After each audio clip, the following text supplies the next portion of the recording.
2012 al 2005.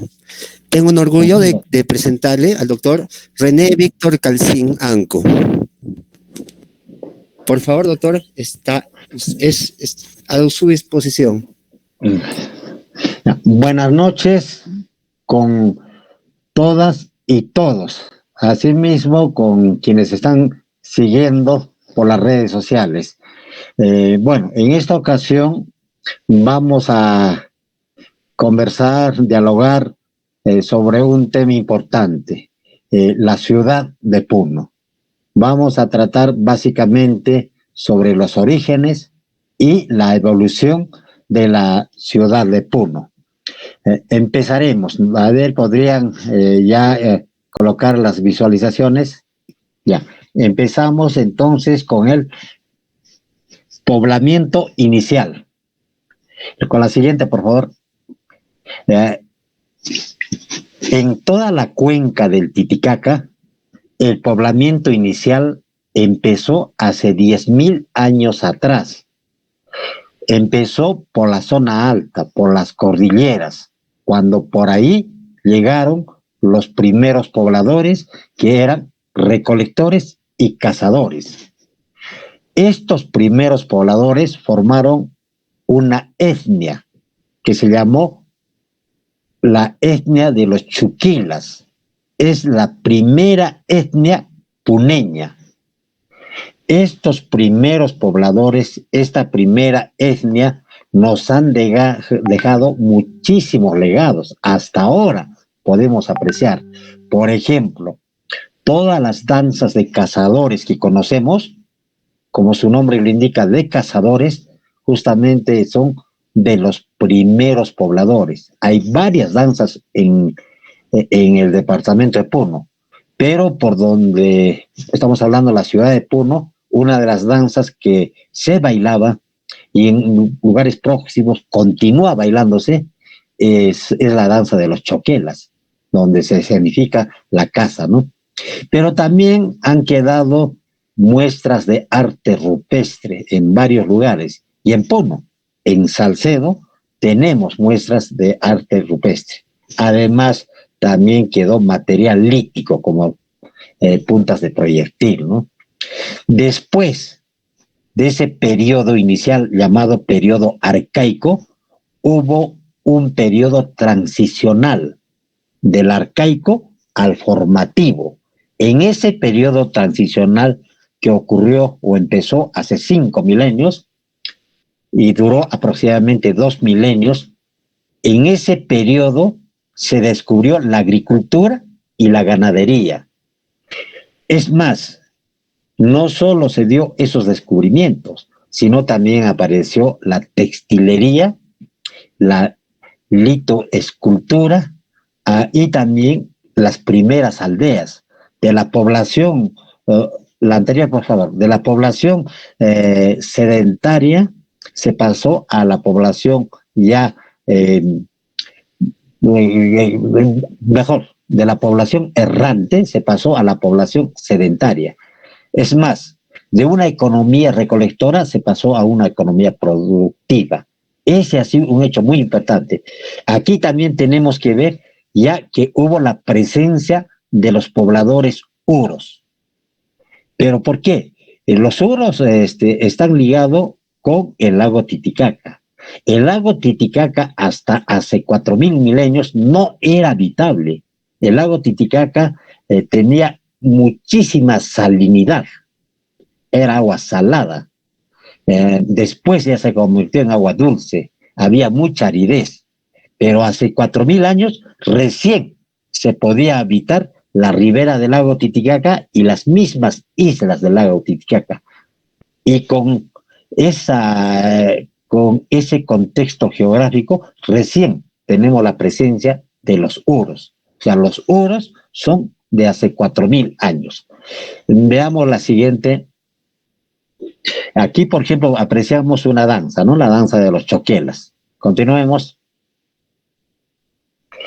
Ahora veamos que esos agricultores y los primeros ganadores, sobre todo los agricultores, forjaron toda una formaron varias sociedades, varias culturas. Es más, vertebraron una lengua, la lengua de los, uh, la lengua de los agricultores. En ese sentido, queremos indicar de que los agricultores forjaron la lengua puquina. Y estos agricultores, estos pobladores de habla puquina, también forjaron y desarrollaron 3 culturas: la cultura caluyo, pucara y tihuanaco. Y estas culturas van de 1400 antes de Cristo al año 1100. Son 2 milenios y medio de empoderamiento puquina que tuvimos. Y en lo que es Puno, en la bahía de Puno, se forjó una cultura local, un desarrollo local hubo. Los arqueólogos lo llaman la cultura guaje. Estas sociedades eran sociedades agropastoriles, pero primaba la agricultura. Y todo el legado que nosotros tenemos, de todo el 100% del legado, más de la mitad, casi las 2/3 partes de ese legado son de este periodo. Son de las culturas caluyo, pucara y tihuanaco. De ese tiempo son las fiestas, de ese tiempo son las danzas, la mayoría de danzas que conocemos. Asimismo, la agricultura llegó a su máximo nivel. Fue una agricultura de punta, con tecnologías como los campos elevados, los andenes y las cochas. Con las culturas puquinas se llegó a la alta civilización. Seguimos. Ahora, en la bahía de Puno tenemos restos caluyos. El área de dispersión caluyo comprendía todo el norte de la región Puno, parte de la región Cusco, y por el sur llegó hasta la provincia de Puno. Hay evidencias de la cultura caluyo en los distritos de Puno y Chucuito. Específica en Puno hay en Chincheros. Chincheros está ubicado a 7 kilómetros de la carretera de Puno a Juliaca. El siguiente. Ahora veamos los pueblos pucaras. Los pucaras coparon buena parte del sur del país, inclusive hasta cercanías de Tihuanaco. Todo lo que ahora es el departamento de Puno estaba dentro del área pucara. En la provincia de Puno florecieron 4 pueblos pucaras. Uno en Santa Bárbara, Paucarcolla. En Huanina, Huata. En Huaje, Puno. Y en Incatunuiri, Ichu. Y aparte hubieron varias aldeas, entre ellas, por ejemplo, la Isla Esteves, Huaxapata, eran sitios pucaras. Ahora, hablando ya de una cultura local, de la cultura guaje, que estuvo en la bahía de Puno, queremos indicar que se desarrollaron la minería y la metalurgia. Por eso, cuando, por ejemplo, escuchamos el himno de Puno, y hay un verso que dice: Puno, rica ciudad de plata, el autor, Manuel A. Quiroga, lo hizo porque en la colonia, efectivamente, la bahía de Puno era un lugar rico en plata, por las minas de la Icacota. Entonces, pero eso es lo que se conoce. Lo que no se conocía es de que en la época prehispánica, en el empoderamiento puquina, cuando floreció esa cultura local, la cultura guaje, en la bahía de Puno se desarrolló la minería y la metalurgia. Entonces, con mayor razón, por doble partida, Puno en verdad es rica ciudad de plata. La plata, reiteramos, se explotó tanto en el periodo prehispánico como también en el periodo colonial. Ahora, queremos indicar que en ese tiempo también las danzas, en su mayor parte, han sido de raigambre puquina. El siguiente. Ahora vayamos al siguiente periodo, la cultura tihuanaco. Y en la bahía de Puno hubo asentamientos tihuanacos. Dos pueblos se forjaron, uno en Guaje y el otro en Punanave. Estamos hablando de la bahía de Puno, de lo que ahora es la ciudad de Puno. Otros sitios tihuanacos en la bahía de Puno fueron la Isla Esteves, Huaxapata, Ojerani, Incatunuiri, Asiruni, Cerro Mincheros y el Cerro Chincheros. En este tiempo siguió el desarrollo de la minería y la metalurgia. La isla Esteves persistía como un importante centro ritual. El siguiente. Aquí, por ejemplo, apreciamos un mapa del lago Titicaca y los puntos negritos son las poblaciones tihuanacos. Y vemos en la bahía justamente Punanave y Guaje, ¿no? Como pueblos tihuanacos importantes. Continuemos. Aquí vamos a dar con este mapa de que al final del empoderamiento puquina, cuando concluyó la influencia tihuanaco en lo que es Puno, hubo una expansión. Se fueron a varios lugares, ¿no? Poblaciones puquinas de Puno, y se llama la expansión puquina. Tocay, por ejemplo, se va hacia el este, hacia la selva puneña. Mancocapa se va hacia el valle del Vilcanota y ahí funda el Cusco. Pinaya se va hacia zonas actuales de Arequipa y Moquegua. Actualmente hay un distrito Puquina, ¿no? Entonces justamente hacia esa zona, ¿no? Y el que se queda es Colla, y de Pucará se regresa a Tuncoya y Pucará, o mejor, Colla, el jefe Colla con su ejército es el que se enfrenta a los aymaras, ¿no? Porque después vienen los aymaras. Continuamos.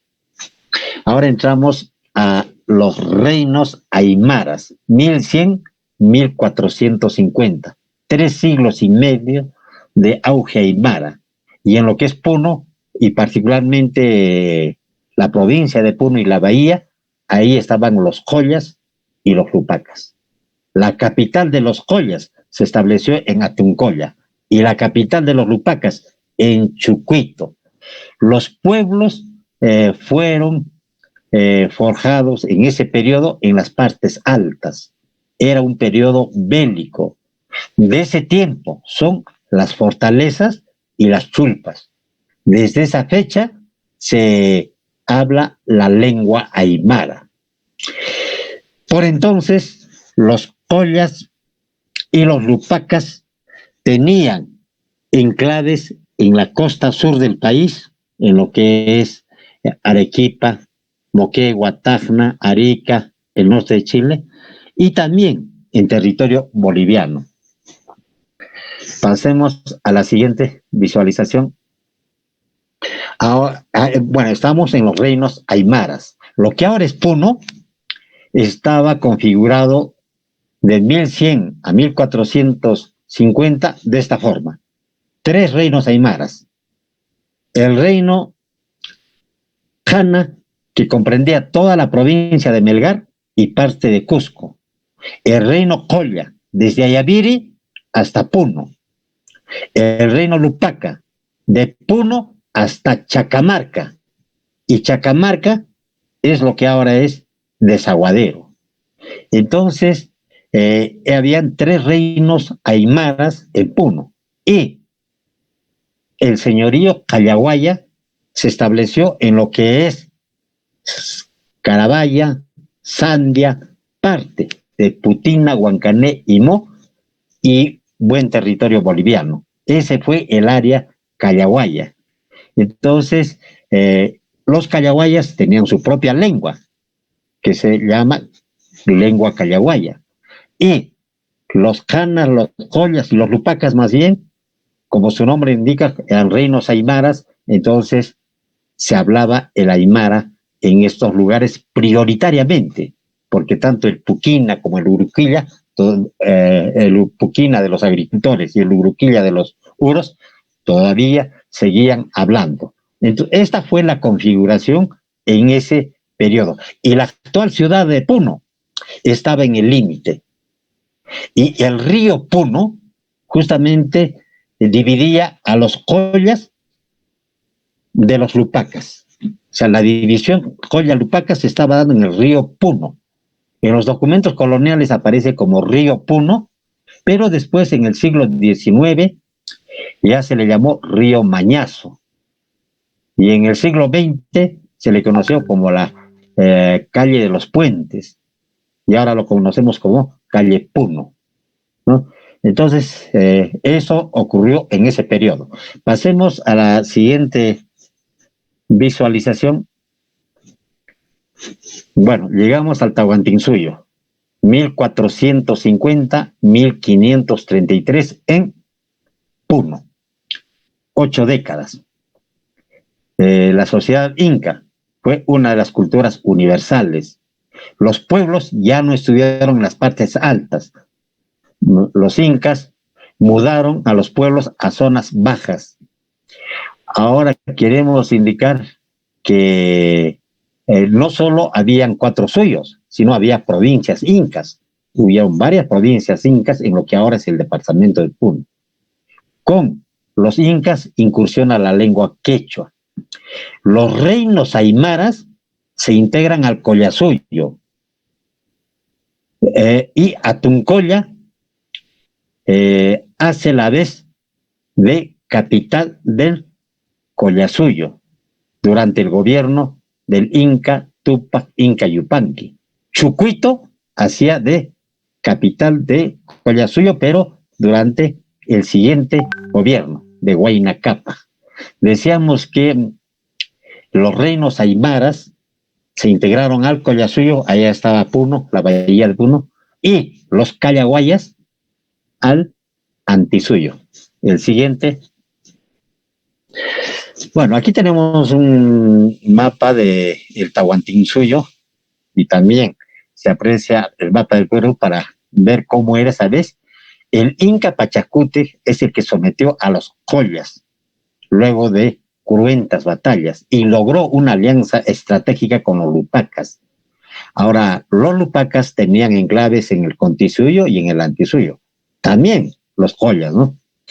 Ahora, desde la actual provincia de Puno se controlaba un inmenso territorio del Collasuyo, porque dijimos que había que como capital se tenía a Tuncolla y después a Chucuito. Desde estas capitales se controlaba todo el Collasuyo. El siguiente. Ahora vamos a ver lo que es Puno y cómo estuvo en el Tahuantinsuyo. El señorío Callaguaya pasó a formar parte del Antisuyo. Y lo que eran los reinos aymaras, Jana, Colla y Lupaca, formaron parte del Collasuyo. Y en el Contisuyo habían varios enclaves de los collas y de los lupacas. Seguimos. Ahora tenemos también aquí el mapa de Puno, pero está diseñado el Capajñán. El sistema vial inca ha sido un sistema vial monumental, uno de los grandes sistemas viales universales. Y en Puno tenemos el paso, o discurrió el Capajñán del Collasuyo, el que salía de Cusco y recorría todo el Collasuyo y llegaba cerca al río Maule, en lo que ahora es Chile, ¿no? Y por el Collasuyo ingresaba por la raya. El primer tramo estuvo en Chungara, cerca de Santa Rosa, el siguiente en Ayaviri. Ayaviri era eje vial. Por ahí salía el camino de Humasuyo, por el lado este del lago Titicaca, y el camino de Orcosuyo por el lado oeste del lago Titicaca. El de Humasuyo iba de Ayaviri, Pupuja, Chuquicachi Huancané, Mo y proseguía. Y el camino de Urcosuyo salía de Ayaviri, se iba a Pucará, Nicasio, Jamata queda en Juliaca, Caracoto, Paucarcolla, no, perdón, Caracoto y Atuncolla. Ahora, y de Atuncolla proseguía para Chucuito, de Atuncolla, Puno, Chucuito, Ácora, Ilave, Juli, Pomata, Chacamarca, lo que es Desaguadero, y continuaba este camino. Entonces, dos vías principales del Japajñán discurría por lo que ahora es el departamento de Puno. Y había vías transversales. Una, por ejemplo, que de Puno salía hacia Moquegua. Había otra vía que salía de lo que ahora es Puno hasta Arequipa. Y habían ramales. Por ejemplo, había otra vía, una vía ritual, que cruzaba toda la península de Capachica, llegaba hasta Liachón y por vía lacustre se trasladaban a la Isla del Sol, que habían en ese tiempo 3 recintos sagrados: Joricancha en el Cusco, Pachacamac en el Chinchaysuyo y la Isla del Sol en el Collasuyo, ¿no? Entonces, ese camino ritual se dirigía exactamente hacia la Isla del Sol. Así eran varias rutas, ¿no? Y ahora por Puno, por la bahía de Puno, cruzaba el camino de Urcosuyo. Después, la vía transversal hacia Moquegua. Y habían varios ramales, o sea, ramales pequeños, ¿no? Por ejemplo, ingresaba a Puno por el Arco de Eustua. Del Arco de Eustua se iba a Huaxapata. De Huaxapata por las faldas de Orcopata, y de ahí se iba por 2 vías, una para hacia Chucuito y el otro por Cancharani, ¿no? Entonces, esa era la vía por donde pasaba en lo que ahora es la ciudad de Puno. Y había ramales, porque una desde cerca del Arco de Eustua hacia Huaje, por ejemplo, una iba, ¿no? Y otra, desde el mismo Arco de Eustua por la actual calle Lima, ¿no? Entonces, ese fue otro ramal. Y el tambo de Puno estuvo en Sotacucho. ¿Y Sotacucho dónde queda? Lo que ahora es 7 esquinas, ¿no? Entonces, ahí queda donde confluyen las calles Arequipa y Moquegua, ¿no? Entonces, ahí está ubicado el tambo de Puno. Continuemos.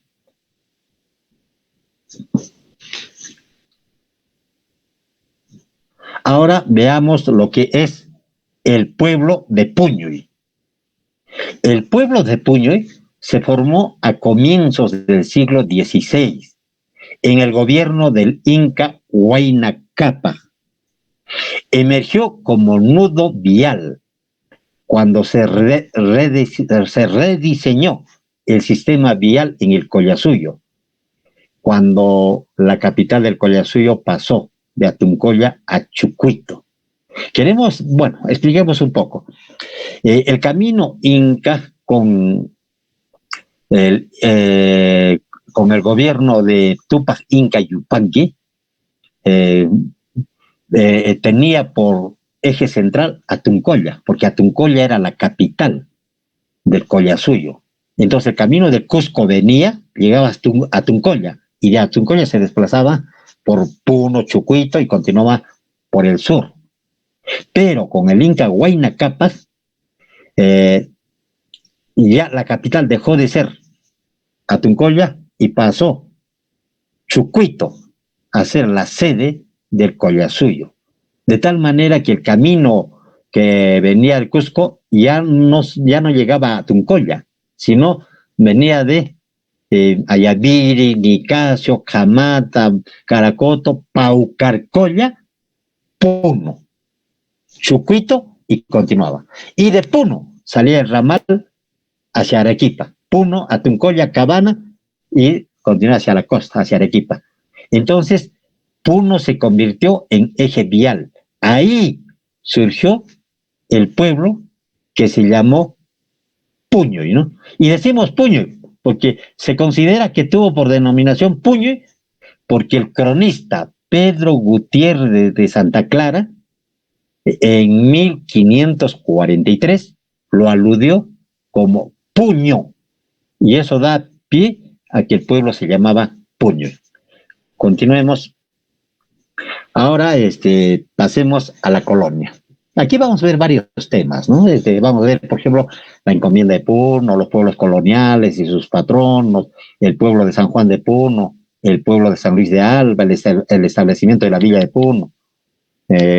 Toda esta región estuvo en el Virreinato de Buenos Aires, la revolución de Tupac Amaru, la intendencia de Puno y llegamos a la ciudad de Puno, que es el tema el tema de conversación de hoy día, ¿no? También veremos el proceso de la independencia en Puno. El siguiente. Ahora, vamos a ver por partes, ¿no? Ahora veamos la encomienda de Puno. El documento colonial de mayor data que tenemos es del 1 de agosto de 1535, suscrito por Francisco Pizarro. Y se trata de una cédula de encomienda. Por esta cédula se entrega a los pueblos de Puno y Chupa al conquistador Gómez de Mazuela.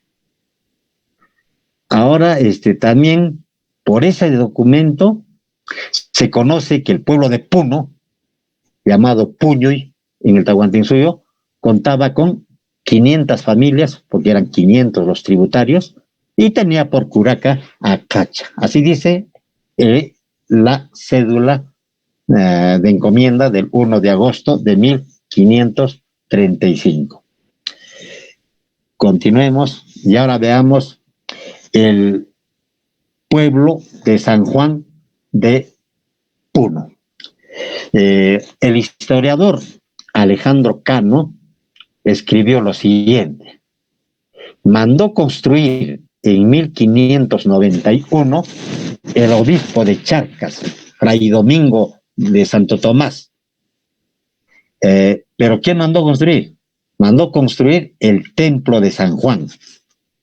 De manera que el pueblo de San Juan de Puno se habría fundado el 24 de junio de 1591, porque cuando se ordena la construcción de un templo, esta se hace con la formación del pueblo. Entonces habría sido en 1500 el establecimiento del pueblo de San Juan de Puno, y por la vocación de San Juan habría sido el 24 de junio de 1591. Ahora, el templo de San Juan se construyó sobre el templo del Sol.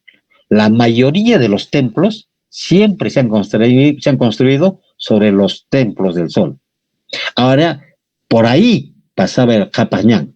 Decía, un ramal del Capañán se desplazaba del Arco Deusto hasta Orcopata, ¿no? Entonces, por el actual Parque Pino y por la actual Plaza de Armas pasaba el Capañán. Y esto se corrobora también porque en muchos documentos coloniales esa calle se llamaba la calle Real. Y todas las calles reales en la colonia eran las calles donde pasaba el camino real, el Capañán. Tenemos, por ejemplo, en Huancayo, una de las calles principales es la calle Real, y por ahí discurría el Capañán, ¿no? Es lo mismo que pasa por el pasaje Lima, digamos, ahora, ¿no? Entonces, queremos indicar también de que, estamos con el pueblo de San Juan de Puno. Ahora, por ejemplo, hay un documento de 1651. En ese documento se lee lo siguiente: en el pueblo de San Juan de Puno, provincia de Paucarcolla, en 23 días del mes de marzo de 1751 años, estando en la plaza pública de dicho pueblo, y continúa el documento, ¿no? Aquí lo importante es que por ese documento sabemos que existía el pueblo de San Juan de Puno, ¿no? Entonces, y con ese nombre, pueblo de San Juan de Puno, en el siglo XVI y en el siglo XVII. Continuemos. Y ahí tenemos, pues ahí se ha establecido, digamos, la parte principal del pueblo de San Juan de Puno. Y también, el templo de San Juan de Puno, ¿no? Y su plaza principal, es lo que ahora es el Parque Pino. ¿Aló? Ya, ahora sí pasemos a la siguiente visualización. El pueblo de San Luis de Alba. A mediados del siglo XVII se establecieron una serie de campamentos por la Icacota y después de simples campamentos se formó un pueblo minero que se llamó San Luis de Alba, que por su importancia llegó a convertirse en capital de corregimiento. Ha sido capital de corregimiento por 11 años, de 1657 a 1668. San Luis de Alba, capital del corregimiento de Paucarcolla. Y tenía una población mayoritaria mayor a los 10,000, porque según registros coloniales, ese pueblo contaba con más de 3,000 casas. Ahora, como todo el auge minero en la colonia traía problemas sociales, disputas, y hubo una disputa por el control de esas minas. Esta disputa después divino en una rebelión que llegó a desestabilizar el virreinato, y la rebelión la dirigieron los hermanos Salcedo. Tuvo que llegar el mismo virrey, conde de Lemus, a sofocar la rebelión. La siguiente visualización, ahí tenemos, la fortaleza de San Luis de Alba. Continuemos. Ahora veamos más bien el establecimiento de la villa.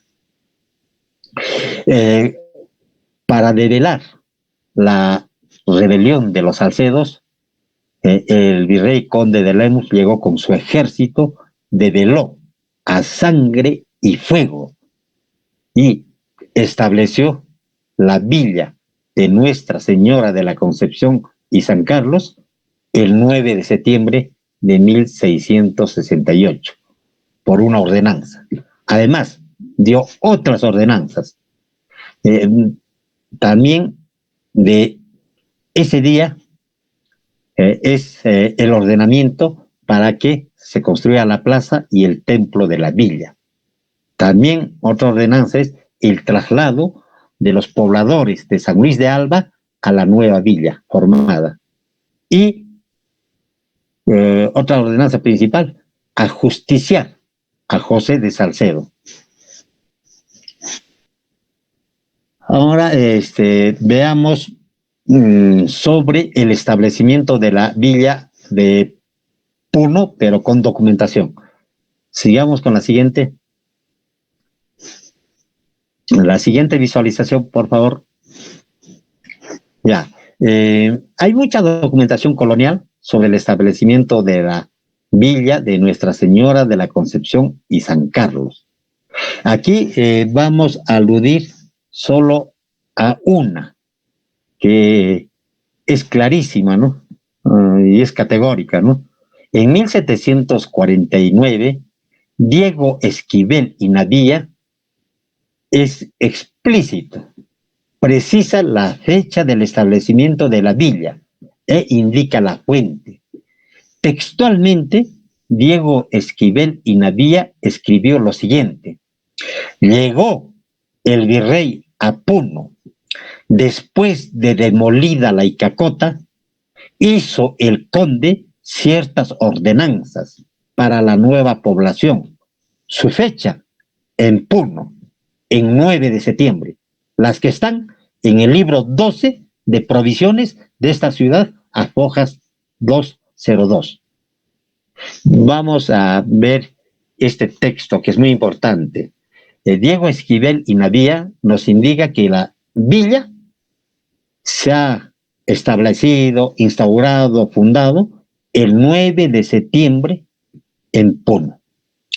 Y dice que la ordenanza, porque es por una ordenanza, se encuentra en el libro 12 de provisiones de esta ciudad, escribe en Cusco. Entonces, en el libro 12 de provisiones del Cusco está esta ordenanza a fojas 202. Continuemos. Ahora vamos a ver qué dice el virrey conde de Lemus. El mismo virrey conde de Lemus, en un informe y en una carta, da cuenta del establecimiento de la villa. Y aquí tenemos un resumen, ¿no? Textualmente, palabras escritas por o palabras del mismo virrey son las siguientes: mandé hacer la nueva población de Concepción y San Carlos, media legua del asiento, distribuyendo solares a los vecinos, con que viene a quedar aquella población como la villa de Potosí. Y aquí podemos ver que es clara lo que dice el virrey conde de Lemus, que él mandó hacer, instauró, estableció, fundó, que es lo mismo, ¿no? Una nueva población. Su nombre, Concepción y San Carlos. Pero en los documentos aparece la Villa de Nuestra Señora de la Concepción y San Carlos, que es el nombre correcto, digamos, ¿no? Pero acá indica lo mismo. Y lo hace media legua del asiento, o sea, media legua de la Icacota. Distribuye solares a los vecinos. Además, lo hace como la villa de Potosí, porque lo que establece es una villa. Entonces, da cuenta claramente, y esto es ya del propio virrey. Lamentablemente, hasta ahora no se ha encontrado la ordenanza, que sería el acta, sería el documento clave, pero toda la documentación colonial da cuenta del establecimiento de esta villa. Nosotros, el año pasado, en el archivo de Sucre, hemos encontrado un expediente de casi 300 folios. Y en ese expediente de 1668, antes del 9 de septiembre de 1668, todos los documentos se encabezaban, ¿ya?, en el asiento de San Luis de Alba, capital del corregimiento de Paucarcolla. Y después del 9 de septiembre, todos los documentos en el encabezamiento decían en la villa de Nuestra Señora de la Concepción y San Carlos. Hay numerosos documentos antes del 9 de septiembre y después del 9 de septiembre, ¿no? Entonces, también ratifica tal situación. Continuemos. Bueno, esta es la figura del virrey conde de Lemus, que estableció la villa de Puno y sofocó a sangre y fuego la rebelión de los hermanos Salcedo. Después queremos indicar de que una vez ya establecida la siguiente visualización, por favor, queremos hacer o indicar que después ya de la villa, establecida de villa, había dos poblaciones. Uno era el pueblo de San Juan de Puno, que se llamó pueblo de naturales, y la villa de Nuestra Señora de la Concepción y San Carlos, con plaza principal en la Plaza de Armas actual, ¿no? Ahora, por ejemplo, a fines de ese siglo, llega el obispo, viene de La Paz, y registra a los dos pueblos. Al primero registra a la villa como Villa de Nuestra Señora de la Concepción y San Carlos, y la otra población lo registra como el pueblo viejo. Así se le llamaba por entonces al pueblo de naturales, al pueblo de San Juan. Y ya pasando al siglo, seguimos pasando al siglo, no, al anterior, que persista todavía el mapita. Ahí pasamos al siglo XVIII, los años 1700. Aquí queremos indicar de que se ha dado un hecho muy importante. En 1776 se instaura el Virreinato del Río de la Plata, conocido también como Virreinato de Buenos Aires, ¿no?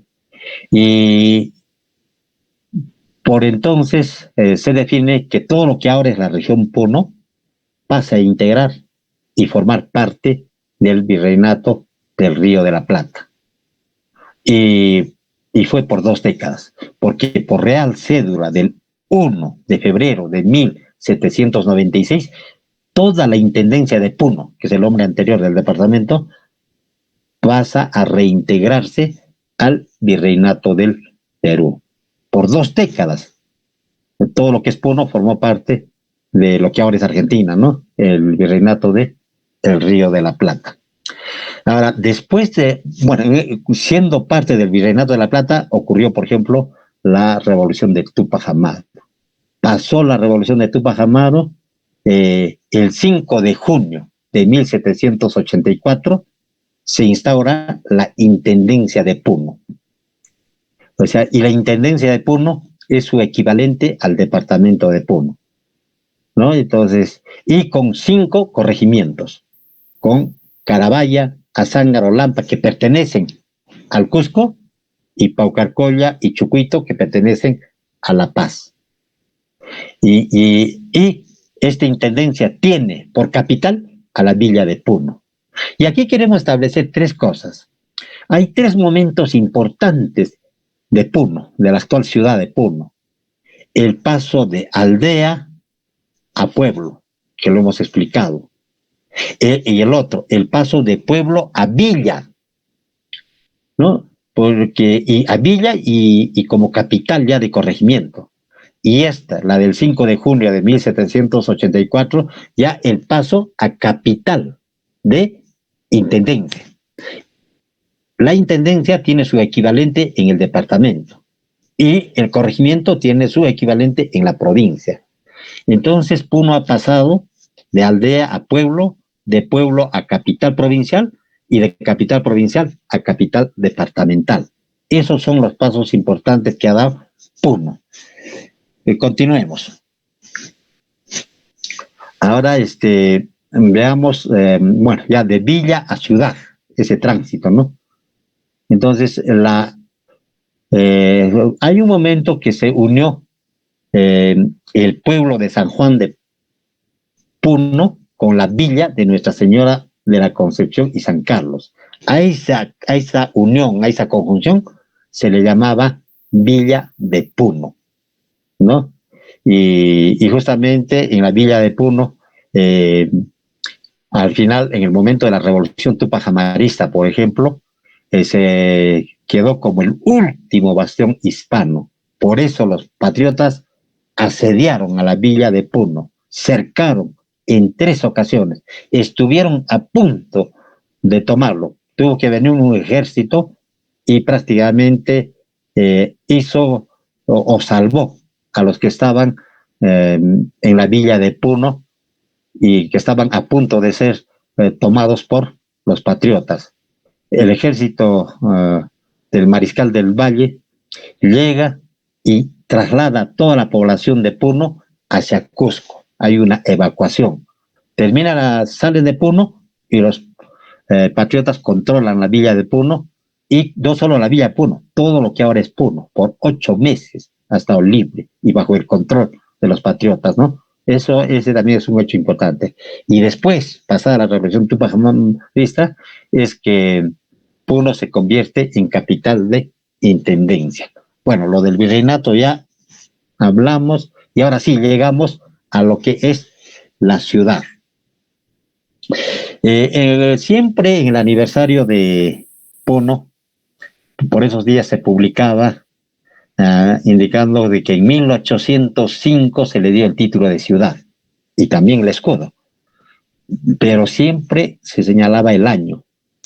Afortunadamente, hace 15 años, el 2005, nosotros encontramos un documento en donde ya, por real orden, se establecía que el título de ciudad tiene fecha precisa, ¿no? Es del 14 de octubre. Entonces, el 14 de octubre de 1805 se confirió a la villa de Nuestra Señora de la Concepción y San Carlos el título de ciudad. Desde entonces se le llamó Ciudad de Puno. Y en ese mismo día se le entregó el escudo. Continuemos. Ahora veamos el episodio final de la colonia. En Puno hubo proclamación y jura de la independencia. Aquí en Puno, después de 2 semanas, se supo de la victoria de Ayacucho. Por entonces, así eran las comunicaciones. En la Navidad de 1824, los puneños y los hispanos se enteraron de ese triunfo y del tratado que hubo, la capitulación de Ayacucho.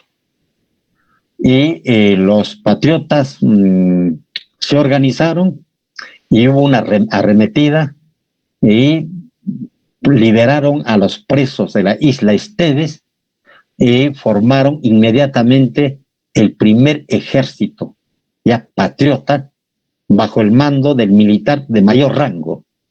Y uno de los que estaba preso en la isla Esteves era el general Rudecindo Alvarado, uno de los principales lugartenientes de José de San Martín. Entonces, por su rango, él forma el ejército ese mismo día y proclama la independencia del Perú en Puno. Y hay 2 proclamaciones, uno ante el ejército recién formado y el otro en la Plaza Mayor de Puno, ante la población puneña.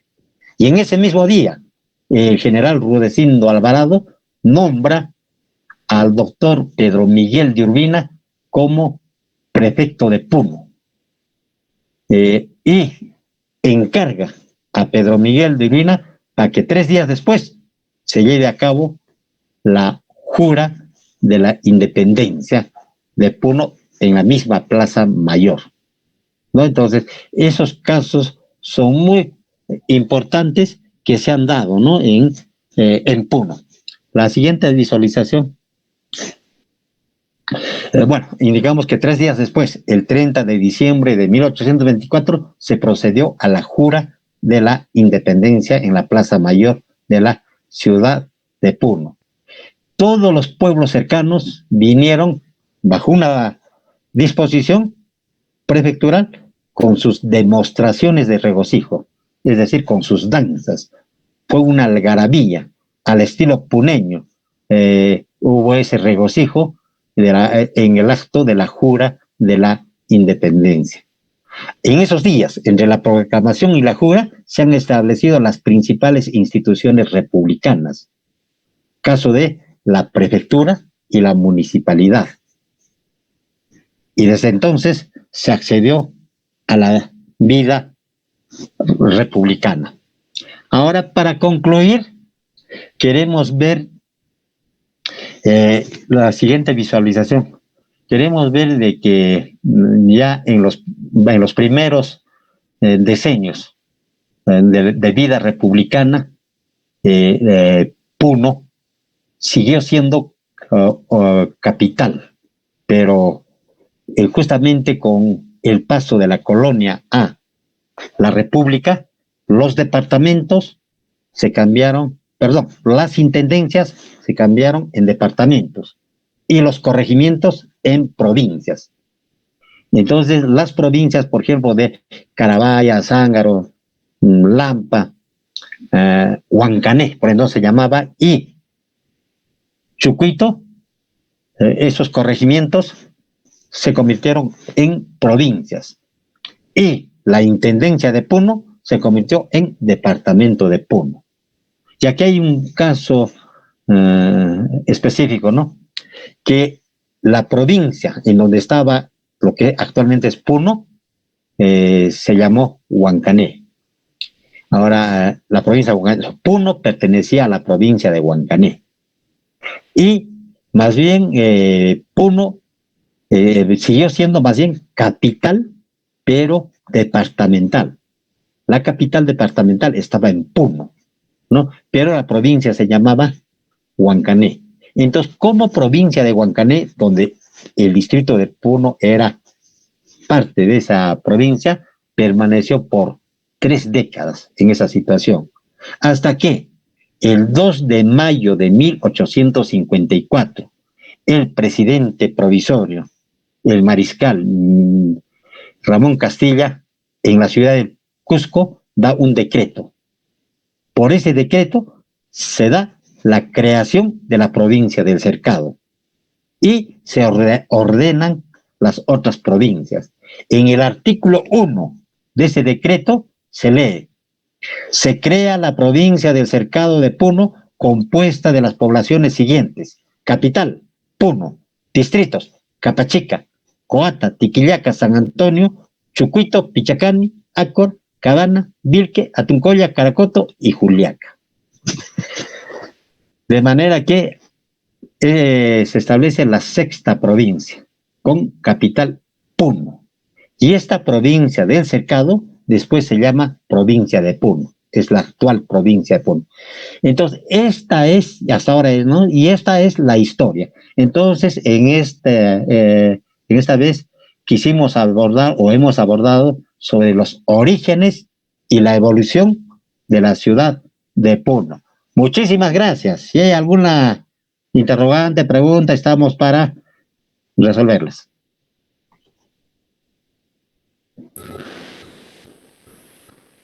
Bien, buenas noches, gracias. Agradecemos la ponencia del doctor René Calcinanco. Y pasamos pues al bloque de preguntas. Si tienen preguntas o cosas que no les hayan quedado claras, las pueden dejar en el chat o simplemente escriban su número. Una vez más, doctor, darle las gracias por darnos esta valiosa información sobre la historia de Puno. Creo que todo puneño debe conocer acerca de su historia y pues le damos las gracias. La compañera Lynn nos pregunta: ¿qué influencia inca encontramos en Puno? Podría repetir, no se les, hay cierta interferencia. Por favor, ¿podría repetir la pregunta? Claro. ¿Qué influencia inca encontramos en Puno? Bien, ahora sí la escuché. Bueno,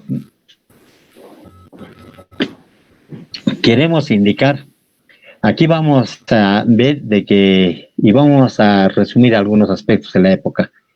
Hemos dicho que hubo un empoderamiento puquina con las culturas Caluyo, Pucar y Tiwanaco de 2 milenios y medio. Después de ese empoderamiento tuvimos la presencia aymara, cuyo auge duró 3 siglos y medio, del año 1100 a 1450. De 1450 a 1533 es el periodo inca. Son 83 años, algo más de 8 décadas. Esa es la presencia inca, ¿no? Pero los incas, ¿qué nos trajeron, digamos, no? Muchas cosas, ¿no? A pesar del breve tiempo que estuvieron. Uno de los hechos más importantes ha sido el sistema vial, el Capacñán.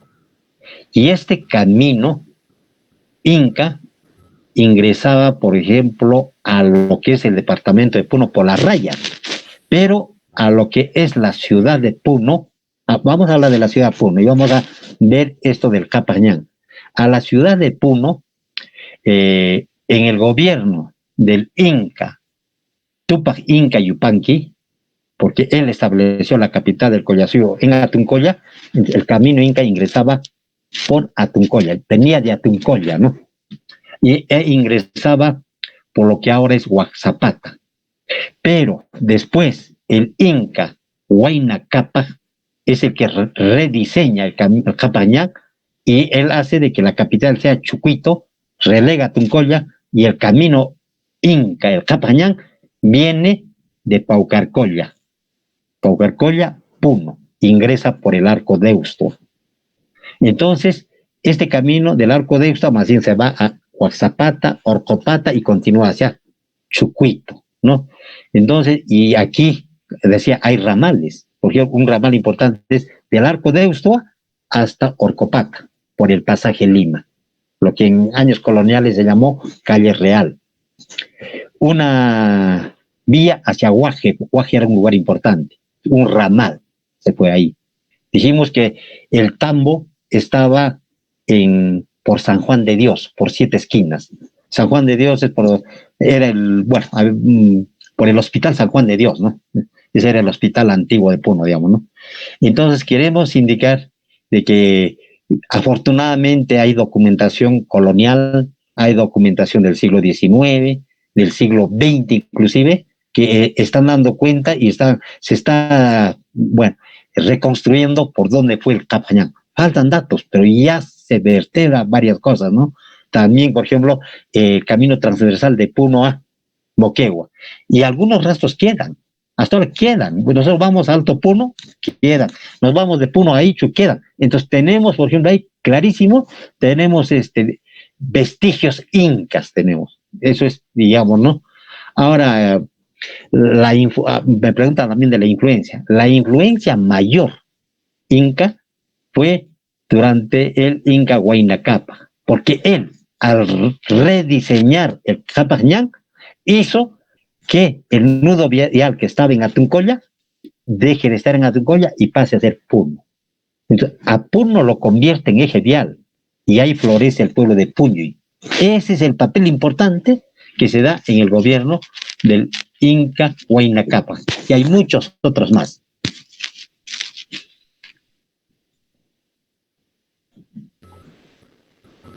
Gracias. También Helbert Suyo nos pregunta, durante el periodo de las guerras de independencia, ¿la ciudad de Puno se enfrentó o sumó a la revolución de 1814? Ya. Hablando de la revolución de 1814, queremos indicar que esto estalló el 3 de agosto en el Cusco. Después de estallar, hubieron 3 expediciones. Una hacia la ciudad de La Paz, otro hacia Huamanga y la otra expedición hacia Arequipa. La expedición que salió del Cusco al mando de Pinelo y las Muñecas con dirección a La Paz pasó por Puno. Estamos hablando de la revolución de 1814. Y antes de que venga, y antes de que ingrese esa expedición patriota que se dirigía a la ciudad de La Paz, hubo una revuelta patriota en Puno, tomaron el control de Puno, los patriotas de entonces nombraron a un gobernador patriota y después ellos recibieron a la expedición. Entonces, eso es el hecho más importante que ocurrió en lo que ahora es Puno, en el marco de la revolución de 1814.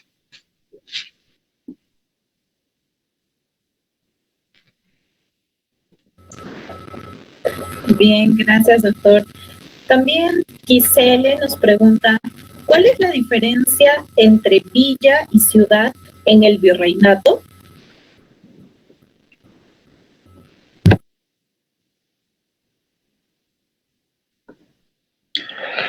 Ya. Hay 3 categorías claras definidas, digamos, ¿no? Pueblo, villa y ciudad. Y en esa escala, de menos a más, digamos, de inferior a superior, pueblo, villa y ciudad. Entonces, cuando dijimos, por ejemplo, que en Puno hay 3 momentos importantes, justamente el primer momento es cuando lo que ahora es Puno pasa de aldea a pueblo. Es un momento importante, el primero. El segundo, cuando pasa de pueblo a villa, porque es otra categoría. Y el tercero es cuando pasa de villa a capital de intendencia. Esos 3 momentos tiene Puno, ¿no? Entonces, eso sobre villa. Y acá también sería importante dar cuenta de otra cosa.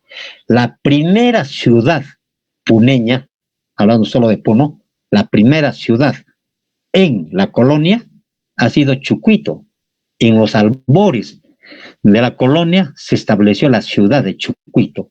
Y en los documentos coloniales aparece como la ciudad de Chucuito. Porque era el pueblo más importante. Ha sido la última capital del Collasuyo. Por esa importancia que tuvo, se le confirió el título de ciudad, ¿no? A Chucuito. Y después, inclusive después se le llamó la ciudad de las cajas reales, pero después se quedó perdiendo porque ya dejó de ser capital de provincia, después dejó de ser ya, y simplemente se convirtió en un pueblo y prácticamente desapareció, porque muchos no conocen, ¿no? Y después ya pues en el siglo XVII se establece la villa de Nuestra Señora de la Concepción y San Carlos, que después se le llamó Villa de Puno. Esa sería.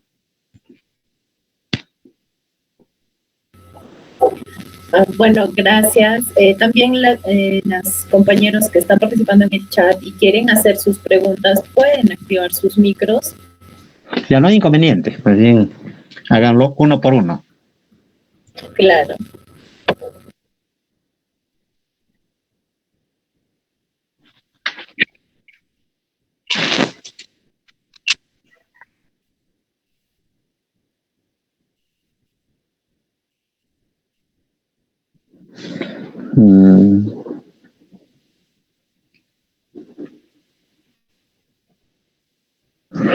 Bueno, queremos indicar de que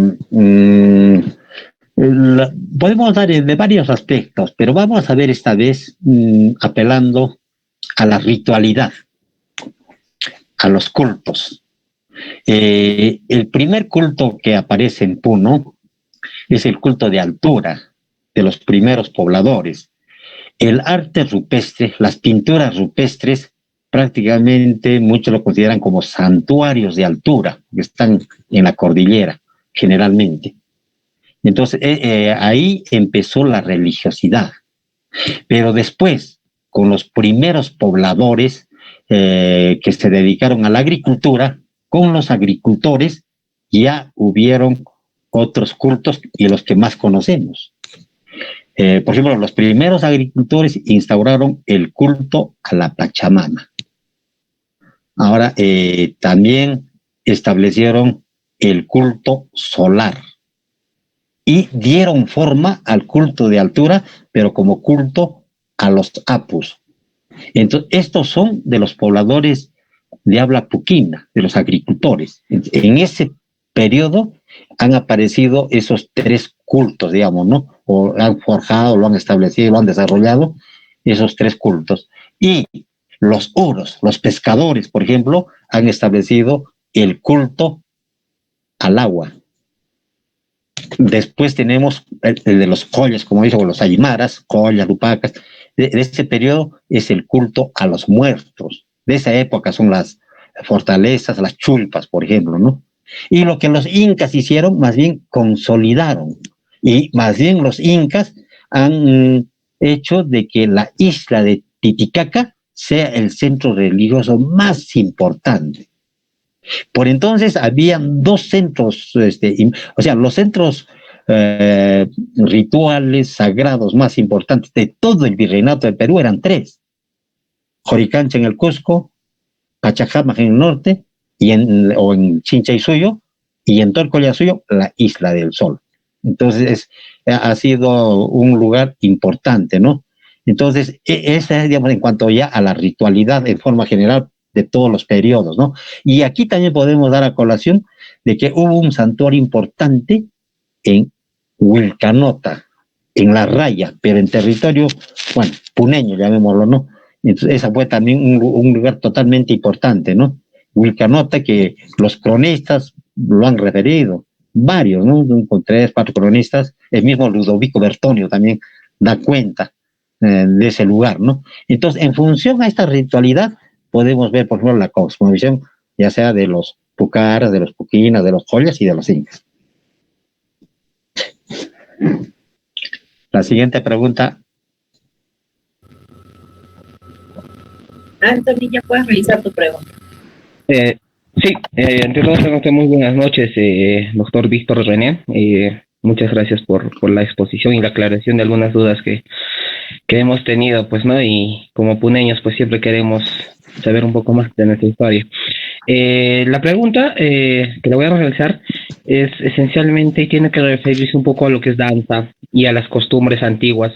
La primera pregunta es, ¿en qué año más o menos o en qué época o en qué década, en qué siglo ha empezado la influencia española netamente en Puno, y si esto ha tenido que ver, influenciado también en las costumbres antiguas, ¿no? Como usted lo habló, la danza de los choquelas, se ha recabado influencia española en esas danzas o en algunas otras de repente. Yo quisiera que tal vez no lo pueda aclarar, ¿no? Ya, hablemos un poquito de danzas y costumbres, más de danzas. Con danzas se va a clarificar un poco mejor. Siempre hemos escuchado clasificaciones de danzas, danzas de cazadores, danza de agricultores, danza de pastores, danzas de pescadores, danzas carnavalescas, pastoriles, cordilleranas, ¿no? Pero, mira, hemos dado una exposición, aunque breve, pero de aquí podemos vislumbrar. Las primeras danzas puneñas han sido las danzas de la primera etnia puneña, y la primera etnia puneña es la de los cazadores. Entonces, la danza de los cazadores es el primer grupo de danzas que se ha creado en tierra puneña, y lo han hecho los primeros pobladores, ellos lo han creado. Entonces, entre las danzas de cazadores, pero a nivel del departamento de Puno, por ejemplo, tenemos los choquelas, los chuchulayos, las chalpas, pulipulis, lipis, y hay muchas más, ¿no? Pero en Puno hemos dicho que hemos dado a colación que eran los choquelas, digamos, ¿no? Ahora, los agricultores, en los 2 milenios y medio de empoderamiento puquina, es donde se han creado la mayor cantidad de danzas. Del 100%, las 2/3 partes aproximadamente se han creado en ese periodo. Entonces, todas las danzas agrícolas son de ese periodo. Todas las danzas que conocemos como pujlia y oanata, que generalmente se ven en carnavales, también son de ese periodo. En ese periodo se llegó al buen vivir. Y entonces, todas las danzas satíricas, pero prehispánicas, también son de ese periodo, porque se llegó al buen vivir, hubo sobreproducción, y era una temporada de bonanza, de alegría, ¿no? Y de satirizar también, ¿no? Ahora, ahí tenemos las danzas agrícolas, las danzas que se conocen como carnavalescas y las danzas satíricas, ¿no? Serían de ese periodo. Ahora, los suros, los pescadores, también, ¿vieron? Hay danzas de pescadores. Hasta hace poco en la Candelaria se bailaban todavía 2 danzas de pescadores, ¿no? Y ahora no se baila ni una. Entonces, y muchas se han extinguido, ¿no? Ahora, en el periodo de los reinos aymaras, que es contemporáneo a los callahuayas, se han establecido, por ejemplo, las danzas guerreras, la cachua, la huifala, los uncacu, digamos, hay varios guaraqueros, varias danzas, son las danzas, todas las danzas guerreras que tenemos, la mayoría son de ese periodo. Unos de los reinos aymaras y otros de los callahuayas. La misma danza callahuaya es de ese periodo, ¿no? Después tenemos el periodo inca, y ahí tenemos las danzas incas, por ejemplo, el Intituso, los incas. Hay varias danzas incas, ¿no? Todavía que algunas todavía se bailan y otras se han extinguido, ¿no? Ya en el periodo colonial, más bien, son otro tipo de danzas, ¿no? Ahí ya se cuenta la influencia española, ¿no? Pero aquí hay 2 cosas. En ese periodo se han creado danzas coloniales, pero también ese periodo colonial influyó en nuestras danzas ancestrales, ¿no? Estas dos cosas se han dado, ¿no? Por ejemplo, de ese periodo tendríamos a los diablos, los morenos, y muchas otras danzas coloniales, ¿no? Ahora, en la emancipación, o en el periodo de la independencia, también se han creado danzas. Por ejemplo, en ese momento, el Perú ha sido libre, como dijimos, ¿no? Entonces, había un momento también, por entonces los pobladores que se rebelaron, empezaron a satirizar a los hispanos.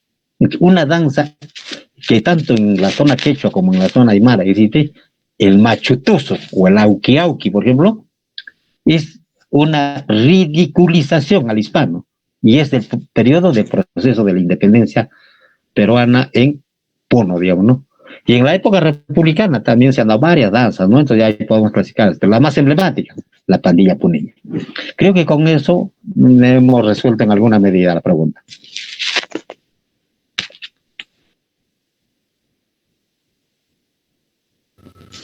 Gracias, doctor.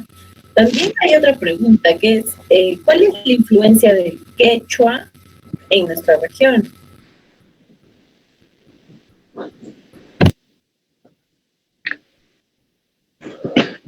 Queremos indicar que hay algunas lenguas que se han originado, podríamos decir que son casi propias de la cuenca del Titicaca, ¿no? De todo el área, la lengua de los agricultores, la lengua puquina, y la lengua de los pescadores, el uruquilla, serían casi propias, ¿no? Y más bien después, al año 1100, vienen pobladores de habla aymara, entonces no es propia de acá, viene de afuera la lengua aymara. Viene en el año 1100, y los aymaras tienen un auge de 3 siglos y medio, de 1100 a 1450. De 1450 tenemos la influencia quechua, hasta 1533, 83 años, digamos, de presencia inca, quechua, tuvimos aquí. Ahora, pero también otra lengua, los callaguayas, que es paralelo a los a la de los reinos aymaras, ¿no? Entonces es la configuración, digamos, lingüística, ¿no?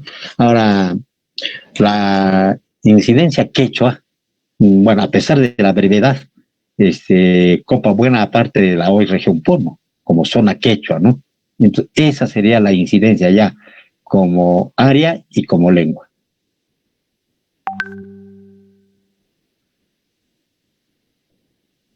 Entonces se puede decir que el aymara vino primero y después el quechua. Claro, efectivamente, porque antes de 1100 aquí en Puno no se hablaba aymara, y antes de 1450 en Puno no se hablaba el quechua, sino después de ese año. Y el idioma oficial de Puno es el puquina.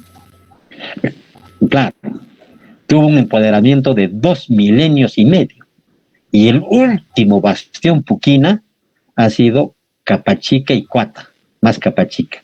En todas las publicaciones aparece que en Puno ya en el siglo XVIII ha desaparecido el puquina, pero hemos encontrado hace 2 años un documento justamente de Capachica de 1837, que a una huanca es una piedra larga enclavada en una cementera, a esa huanca en 1837 los capachiqueños le llamaban Joa, y Joa es una palabra puquina, una palabra sagrada, divina.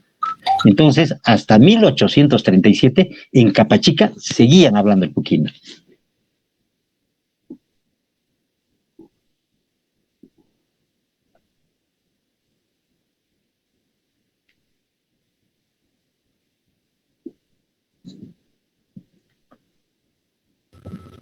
Disculpe, usted nos mencionaba sobre el tambo de Puno. ¿Nos puede dar más información sobre cuál era o qué era el tambo, cuál era su función, el tambo de Puno? Bueno, nosotros hemos estado hallando documentación republicana, ¿no? Por ejemplo, documentación del siglo XIX, del siglo XX, y siempre fue una preocupación. Afortunadamente en el Archivo Regional de Puno hemos encontrado mucha documentación. Ahí justamente conversaba, por ejemplo, con un amigo que está con las mismas inquietudes nuestras, con el profesor e historiador Néstor Pirco Contreras, y con él justamente conversando, vemos, él también tiene muchísimas pesquisas, entonces estamos prácticamente consensuando en el sentido de que por el Hospital San Juan de Dios, por ahí estuvo establecido el tambo, y tenemos afortunadamente documentación que respalda. Y aquí también el hecho de que lo que ahora es 7 esquinas, que está por donde confluye la calle Moquegua con Arequipa, y en ahí, por donde está Telefónica, en ahí, ese lugar se llamaba antes Sotacucho, y Sotacucho es una palabra quechua, y concuerda también porque el Japajñán, los tambos, son desde el periodo inca, del periodo quechua, ¿no? Y entonces por ahí estaba el tambo, y tenía mucha razón, porque era un lugar donde confluía Sota Griseis, confluían probablemente 6 caminos, ¿no? Entonces, y confluían más ramales, digamos, ¿no? Y como confluían ahí, por ahí establecieron. Hay documentación al respecto.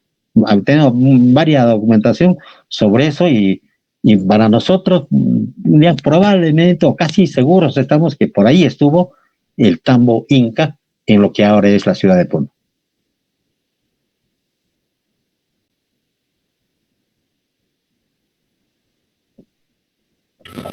Bien, Lee, puedes hacer tu pregunta.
Ya, hemos hablado del señorío Callahuaya, que es contemporáneo a los reinos aymaras. Estamos hablando de los años de 1100 a 1450. Ahora queremos indicar de que al final de la expansión puquina, hemos mostrado un mapa donde hubo una expansión hacia el este, oeste. Manco Cápac va hacia el Valle del Vilcanota y funda el Cusco. Tocay se va a la selva puneña. Tocay es el que funda e instaura el señorío Callahuaya. ¿Y dónde funda? En Carabaya. El nombre anterior de Carabaya era Callahuaya. La primera capital de los Callahuayas estaba en Carabaya. Después, más bien, se trasladó la capital y la última capital Callahuaya resultó en Charazani, en territorio boliviano. Ahora, la danza de los Callahuayas. La danza de los Callahuayas es justamente del periodo del señorío Callahuaya. Por entonces, la capital estaba en Carabaya. Es más, cuando el Inca Pachacute somete a los Callahuayas, se libran batallas y la batalla decisiva se realiza en Cuyocuyo. O sea, debe ser cerca a Cuyocuyo, la capital principal de los Callahuayas, ¿no? Ahí definen los incas su victoria y los integran al Antisuyo. Entonces consideramos que el origen ya de la danza estaría por esa zona, pero no en todo el señorío Callahuaya, o sea, en lo que es Puno y es Bolivia, ¿no? Y el territorio Callahuaya en Puno es toda la provincia de Sandia, toda la provincia de Carabaya, parte de Putina, parte de Huancané y parte de Mo. Ese es el área Callahuaya en Puno y otra área en el lado boliviano, ¿no? Entonces sería de ese periodo y esta danza, como cualquier danza, ha evolucionado y ahora, bueno, lo conocemos como Callahuaya, ¿no?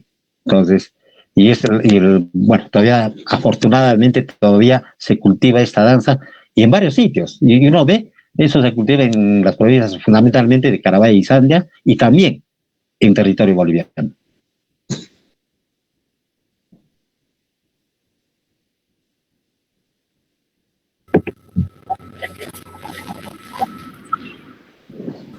Gracias, doctor René Calcín. Creo que nos hemos extendido ya con las preguntas. Ajá. Agradecemos su tiempo y su colaboración por darnos esta ponencia de la historia de Puno. La verdad, agradecemos a los participantes también que nos han estado acompañando. Gracias por participar, gracias chicos y gracias al al colectivo danzante que se está formando también recién. Antes de terminar, no sé si hay alguna otra pregunta. Hablen ahora o callen para siempre.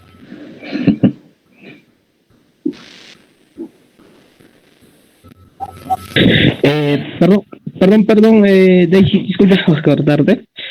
Bueno, no es una pregunta, no, simplemente agradecer al doctor Víctor René por tremenda exposición que se ha dado el día de hoy y darnos un poco de su espacio también. Lo que yo le pediría tal vez es que de repente esto no acabe aquí, que de repente con la coordinación de los demás organizadores de esta ponencia, pues se pueda volver a hacer, ¿no? Y poder abarcar algunos temas también ya que estamos ya próximos a nuestro aniversario, a los 352 aniversario de la ciudad de Puno, pues de repente abordar unos temas de total importancia como las danzas de Puno y otras cosas, ¿no? Bueno, si es que tal vez el doctor Víctor René también tenga tiempo y de repente los organizadores puedan realizarlo también esto. Solo eso, y muchas gracias.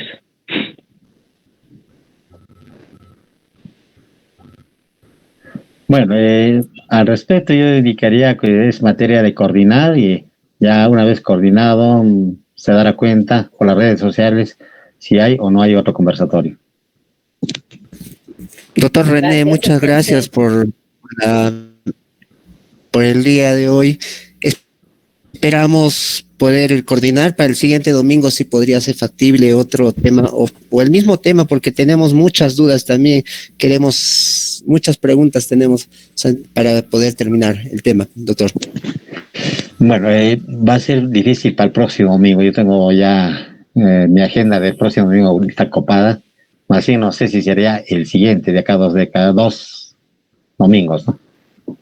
En 14 días no habría ningún inconveniente. Ya, doctor, estamos en coordinación, doctor. Creo que sí sería factible, quizás cada mes, ya sería coordinar con el doctor, porque también está con mucho entusiasmo de participar. Y a ver, para terminar, Juan Lencinas, ¿quiere hacer una pregunta? Puede hacerlo ahora. Doctor, buenas tardes. He estado escuchando atentamente la exposición que usted ha hecho y quería yo hacer una pequeña pregunta, ¿no? En el caso de Huata, que recién tiene una conformación, al igual que Juliaca, recién va 99 años de su fundación o de creación como distrito. Y he escuchado, estuve ayer y comentaban de que los grandes hacendados querían apoderarse de esa zona. ¿Puede usted extender esa inquietud, por favor? Quisiera ahondar un poco más porque estoy por esa zona y me encantaría escucharlo, ¿no? Usted como profesional y como experto. Bueno, a pesar de que no está involucrado en el tema de hoy día, porque hemos estado hablando de la ciudad de Puno, pero Huata es parte de la provincia de Puno, un distrito de la provincia de Puno, ¿no? Y no habría inconveniente, porque justamente estamos trabajando también al respecto. Bueno, en forma resumida podemos indicar que el pueblo de Huata ha sido un pueblo prehispánico, entonces ha tenido gran presencia, ¿no? Es más, en la colonia, o sea, cuando ya vinieron los hispanos, seguía siendo, o seguía como pueblo, ¿no? Por entonces los hispanos lo registraron en las crónicas, en documentos coloniales como Huaca, así está, ¿no? Como Huaca aparece. Y en el año de 1562 hubo una disputa. Por entonces ya habían dos ciudades importantes que tenían sus propias jurisdicciones. Nos referimos a Cusco, y Cusco tenía por jurisdicción a lo que ahora son las provincias de Carabaya, a Sangorilamba, ¿no? Y La Paz. Y La Paz tenía por comprensión a las provincias de Chucuito y Paucarcolla. Entonces, y aquí fue el problema. Huaca estuvo en disputa, porque Huaca o Huata siempre estuvo con Coata y Capachica, porque es parte de la península de Capachica. Pero en esa disputa hubo un litigio y finalmente termina el litigio y Huaca se desprende de Coati y Capachica y pasa a formar parte de de la jurisdicción de la ciudad de Cusco. Entonces, y hay documentación importante de ese año, ¿no?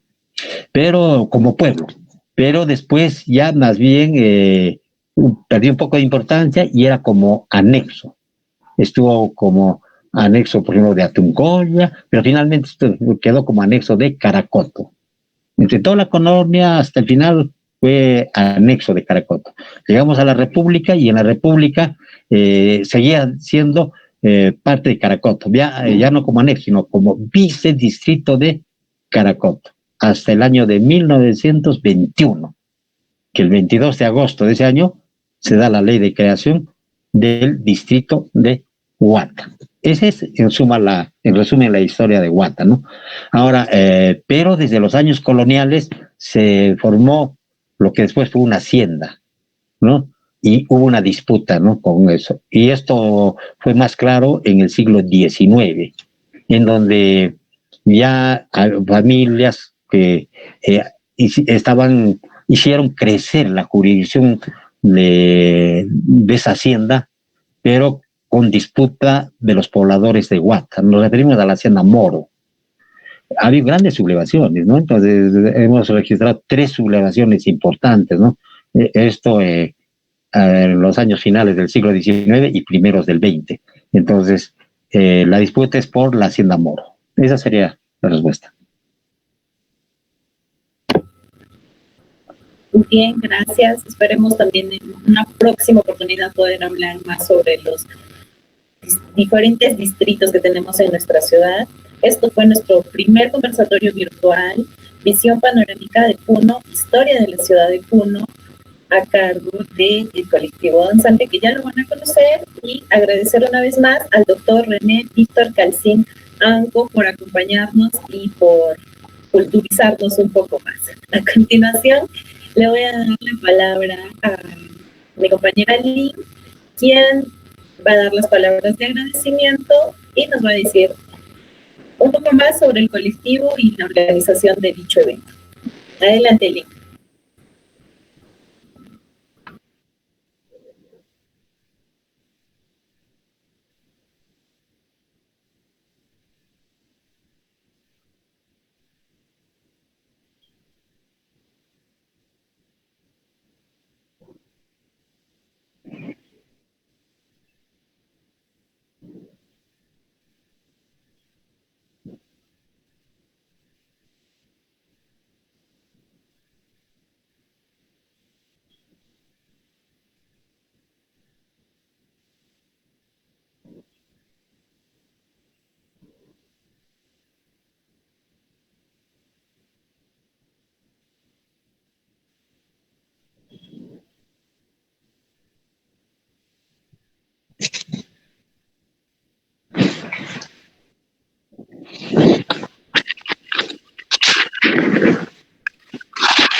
Agradecemos también, Lee, gracias por ser parte del equipo. Gracias, Lee, todos ya la conocen. Agradecerte a ti también.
A ver, yo mismo voy a activar.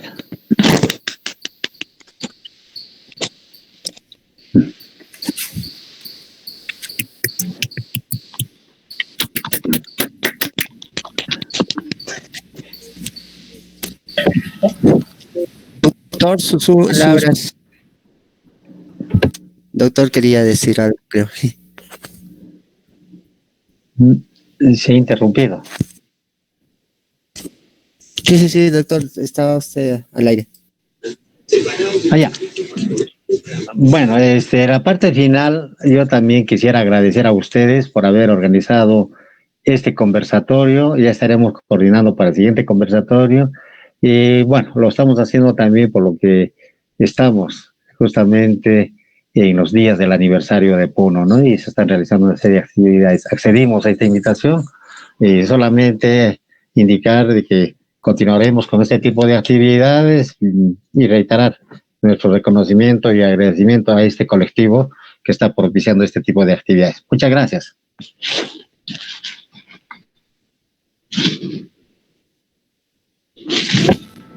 Bien, gracias chicos por sus palabras, gracias doctor, gracias por escucharnos, gracias por participar, gracias por dar su tiempo para estar aquí presentes. Esta es una previa al aniversario de Puno, ya se pueden estar retirando, pueden ya ir a cenar o a seguir haciendo sus actividades diarias. Gracias doctor una vez más y esperemos que todos, que acá la mayoría somos danzantes, pues celebremos bien el aniversario de nuestro querido Puno y quizás podamos hacer una reunión, un conversatorio también de las danzas, ¿no? Ya que la mayoría somos danzantes y sé que el doctor conoce mucho acerca de nuestras danzas. Eso es todo, hasta luego, gracias por su participación.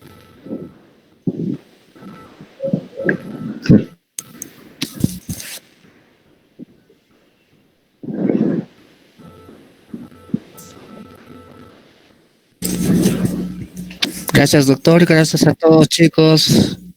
Hasta una nueva oportunidad. Ya, hasta una próxima oportunidad.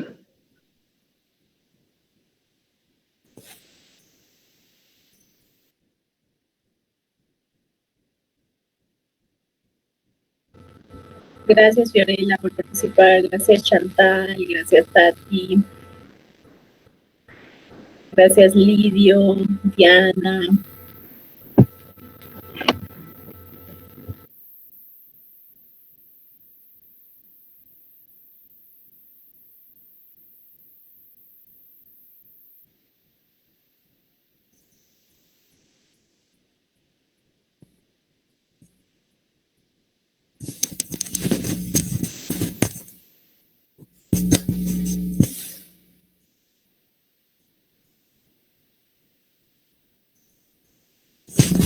Bueno, ya estaremos en contacto para ver la siguiente reunión. ¿Cuál es el tema que pongamos de acá a 15 días, como dijo el doctor?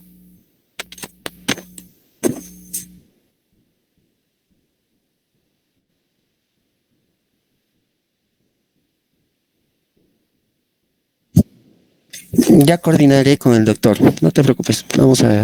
A ver cómo lo podemos poner. Bueno, creo que ya están yendo uno por uno. Sí.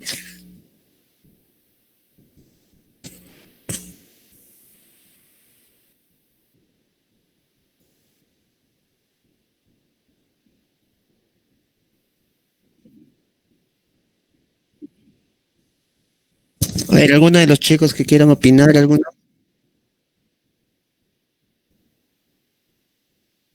Opiniones, señoritas.